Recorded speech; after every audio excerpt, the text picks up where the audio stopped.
Hey boys and girls, it's Mrs. Anderson and it is Thursday, March 19th already. Wow.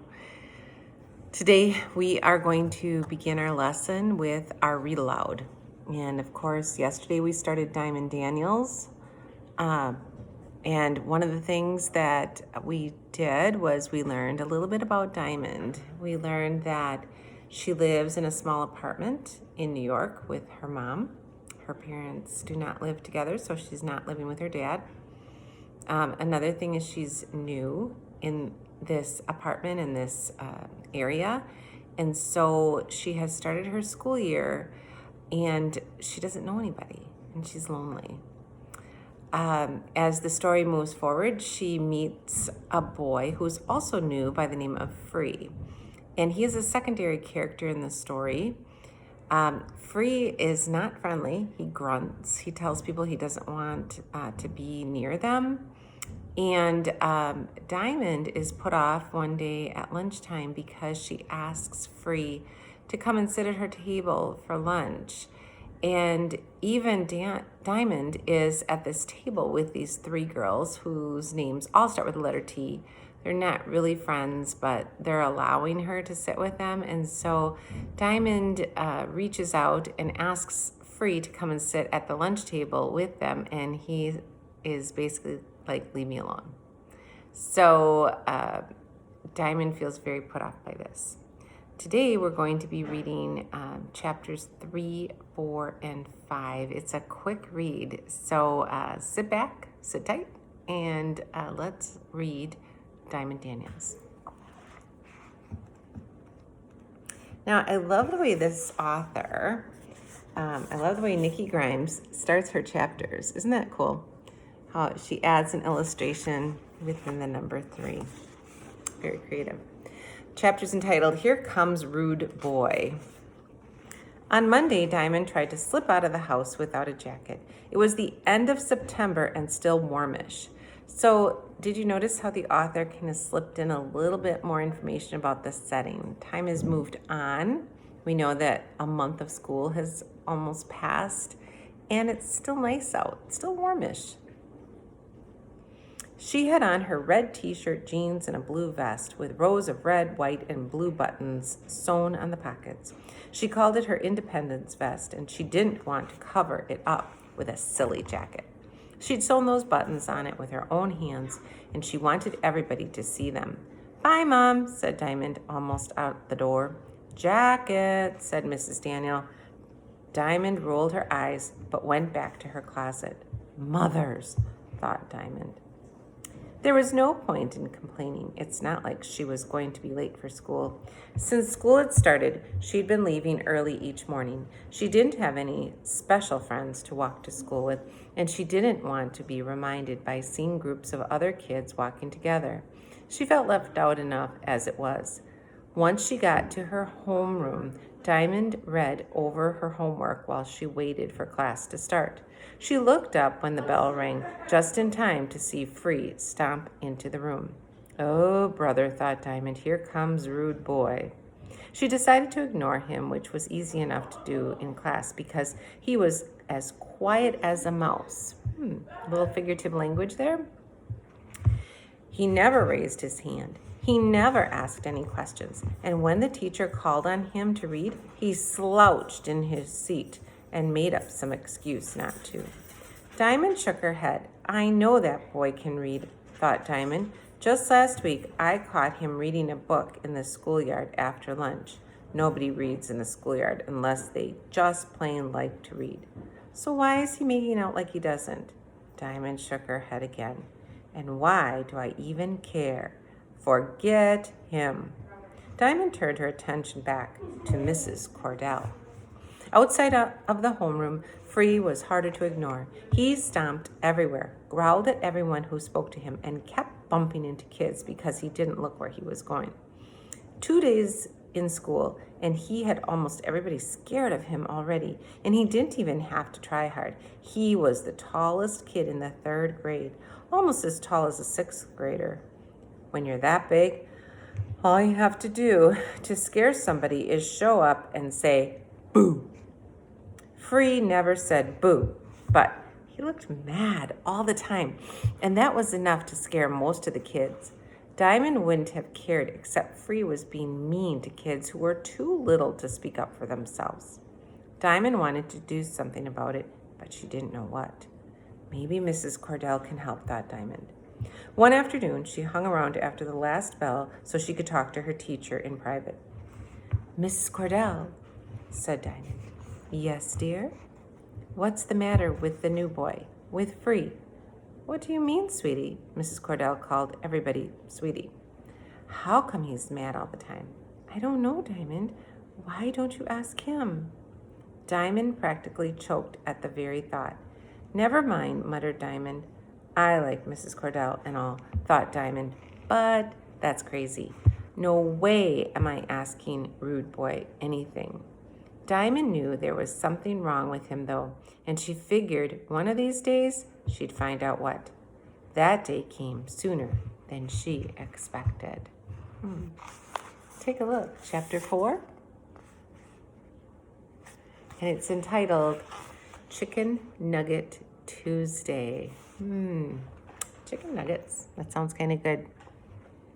One Tuesday, it was Chicken Nugget Day, to be exact. Diamond was sitting with the 3 T's when Free stomped into the lunchroom, fists clenched, not looking where he was going again. He bumped into Jordan, this tiny 3rd grader, and mumbled, "Out of my way, squirt." Poor Jordan shook so hard he dropped his tray. Free just kept going, got his own lunch, and slammed the tray down on a nearby table. That's it, thought Diamond. I'm tired of seeing that boy scare the living daylights out of everybody in sight. Time somebody stood up to him. Diamond walked straight up to Free and said, "What is your problem?" Free looked up from his plate, startled. "Who says I got a problem? You have got to be kidding," said Diamond, with one hand on her hip. "See that little kid over there?" With her chin, she pointed to Jordan, who was still on his hands and knees, chasing his spilled chicken nuggets after dropping his tray. "You did that," said Diamond. Free, suddenly looking sheepish, mumbled, "Sorry." "Humph," said Diamond. "You should be. Now tell him." Free thought she was kidding, but Diamond glared at him, and still with her hand on her hip, he could tell she wasn't going to go away anytime soon. Doesn't she remind you of Opal at this point? Remember when Opal was standing up in the Winn-Dixie yelling, "That's my dog," right? I see something similar. Gutsy? Determined? Caring? Wants justice? "Sorry, kid," Free yelled loud enough for Jordan to hear. Only then Diamond returned to her own table. Diamond kept her eye on Free after that. Whenever she caught him growling at someone, she'd scowl at him. If she heard him yell at a little kid, she'd step in front of them, cross her bony arms, and stare Free down until he said he was sorry. After a few days of this, Free did his best to stay out of everybody's way, especially Diamond's. For some reason, he couldn't quite figure out. He didn't want her mad at him. Later that week, Diamond's mother sent her across the avenue for some Chinese takeout. On the way back, Diamond found Free sitting alone on the stoop of the building on her corner. She had heard he lived nearby, but this was the first time she'd ever seen him. "Hey," she said as she passed. As always, Free just grunted. Diamond shook her head. "Now, if you were smart," said Diamond, "you could have said, 'Hey' is for horses, if you were smart." "What's so smart about that?" he shot back. Diamond turned around and walked back to his stoop. There was something bugging this kid, and Diamond was going to find out what. Nobody could be that mean all the time for no reason. Could he? Sounds like Diamond is kind of intrigued. "Hey, Does this relationship remind you a little bit of someone we just have gotten to know? Perhaps maybe Opal and maybe a Dewberry boy or two? Do you think there might be hope for these characters? Do you think they could become friends like Opal and Stevie and Dunlop became friends at the end of Winn-Dixie? Let's keep reading on. Our last chapter for today, chapter 5. Says Diamond digs for answers.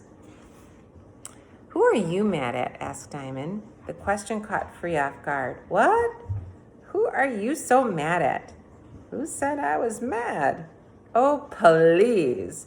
All you do is stomp around and glare at people, even teachers. And I have not seen one person do anything bad to you since you got here. Not one. So who are you mad at?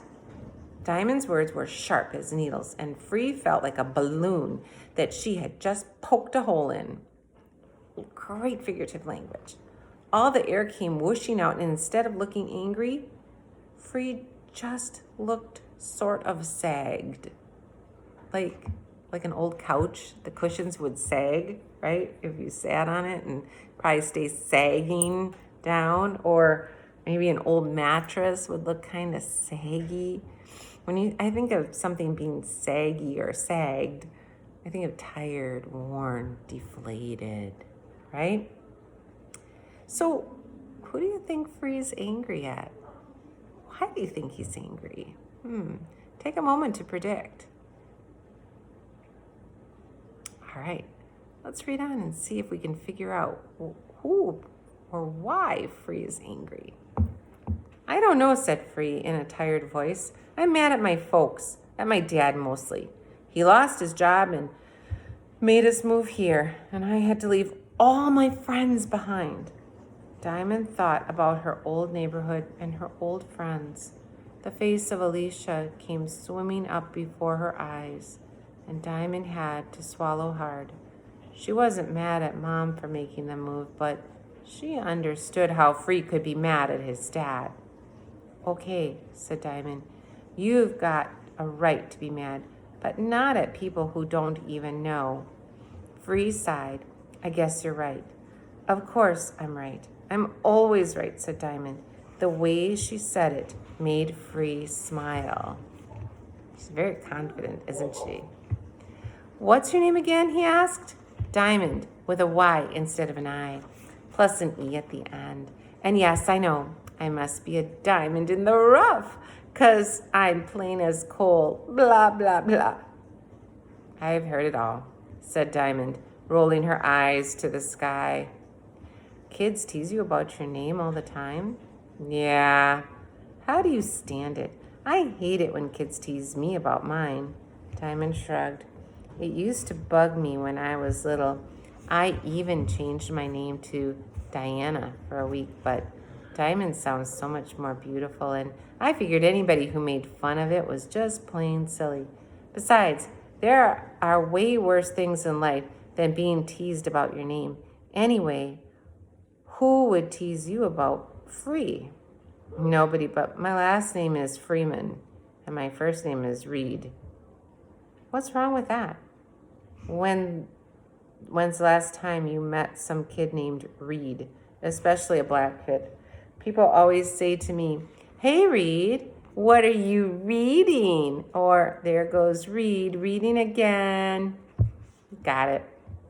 So I just use short for Freeman. Only my family calls me Reed. Well, I like it, Reed. Don't worry, said Diamond, rising from the stoop. I won't call you that when other people are around. Well, gotta get this food home before it gets cold. See ya! See ya, said Free. Diamond took a few steps, then turned and waved back. One more thing. Quit being so touchy about your name, said Diamond. Believe me, I've heard way worse. With that, Diamond ran to her building and disappeared through the door before Free could speak. She liked getting in the last word. And why shouldn't she? Isn't that what all smart people do? I'm going to stop right here for today. And so we're noticing some things about Diamond, aren't we? And I'm noticing some things that make me think of Opal. So I wanted to go back and talk to you a little bit, boys and girls, about our lesson from yesterday. One of the things that I had talked to you about in our lesson was about when readers read, they often compare characters. And in our case, we're comparing two main characters, Opal and Diamond, right now. We're starting to get to know Diamond, and we're noticing, as good readers do, that when readers compare, I'm going to hold this up to you. Do you see that? Okay. So when readers compare main characters in fiction pieces, they start to notice things that are the same and things that are different about characters. Okay.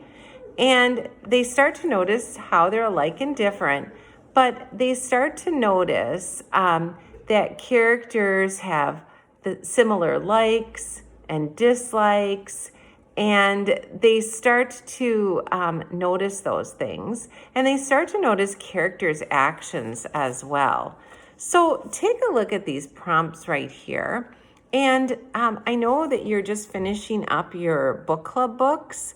And so you could use either a book club character that you've grown to know really well, or you could use Opal and Diamond.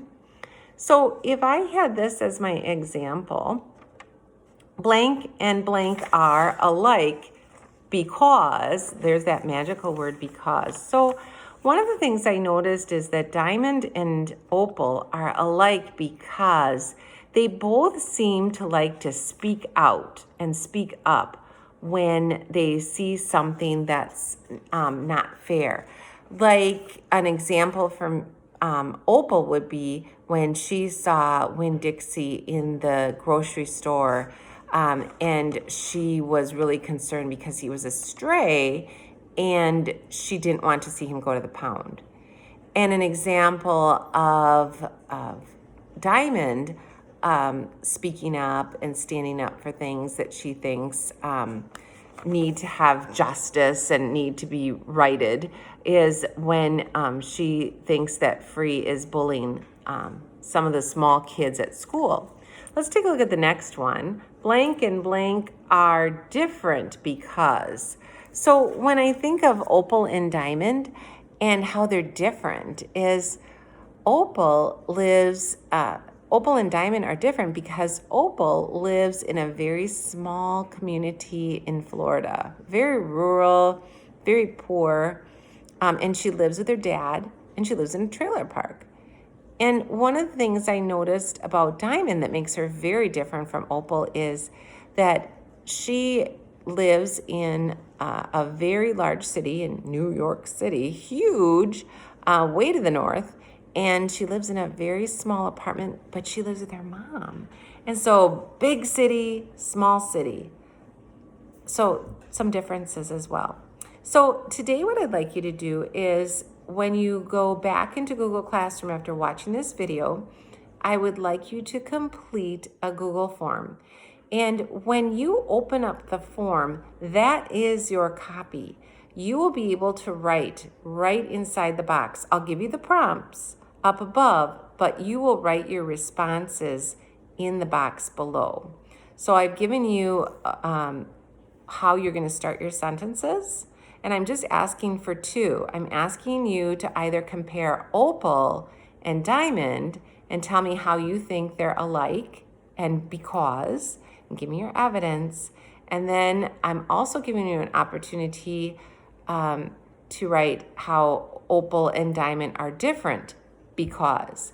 Now you can also choose to do the same jotting, but you can choose to do it with the book club character that you have just completed reading about. So you could say Diamond and maybe you have Hank Zipzer, or Opal and Humphrey. So you can have a couple different combinations. You can use Opal, Diamond, book club character, and you can decide which two characters you would like to compare. And I'd like you to complete the form and share it out with me. Now, before I go today, some of you have not completed some of your work from this week, and I'm really hoping that you will do that, boys and girls, because they do count as assignments. So I'm just going to go over 3 things that we were supposed to do this week. Monday, I asked you to do a jotting about what lessons the character had learned. What lesson did Opal learn in the story? The second lesson focused on comparing characters, and I asked you to do a comparison chart for characters, and you were comparing Opal with your book club character. This is going to be the third assignment where you are comparing 2 characters, how they're alike and how they're different. And so please share that out with me once you have finished. These do count as assignments, and this is one way that I know that you are participating in the virtual learning, because these school days do count as school days that we are actually learning. Please also make sure that you have finished your book club book. I know a few friends reached out to me and said that they forgot theirs at school, so I'm asking that you would read a different book. And then let's see, the last thing is that make sure that you're reading. Now, we know that we read 30 minutes a day at school, and we also read 30 minutes of homework at night. So it's up to you and your parents how you want to work out your reading times. Thanks a lot, boys and girls, and I hope this video was helpful. You can reach out to me through email if you are confused, or you could reach out to me through Google Hangouts, remembering that we only reach out to teachers in Google Hangouts if we need help, okay? So enjoy the rest of your day. Miss you. I'll see you tomorrow.